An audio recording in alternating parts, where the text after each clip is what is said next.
This channel does not promote or promotion any illegal activities. All content provided by this channel is meant only for educational purpose only.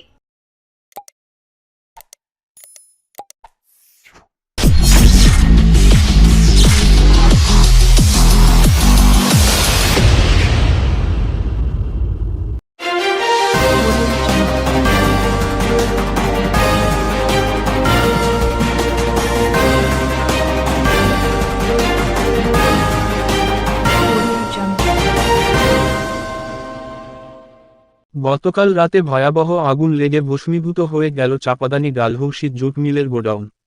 সেই সময় শ্রমিকরা কাজ করছিল, কিন্তু তারা অক্ষত আছে বলেই মিল কর্তৃপক্ষ জানিয়েছে। খবর পেয়ে দমকলের 3টি ইঞ্জিন আগুন আয়ত্তে আনার চেষ্টা করে। মিল কর্তৃপক্ষ সূত্রে জানানো হয় ক্ষয়ক্ষতির পরিমাণ প্রায় 2 কোটি টাকা। আগুন নেভাতে দমকল বাহিনীকে বাগ পেতে হয়। আগুনের লেলিহান শিখা দেখে সকল শ্রমিকরা পালাতে থাকে।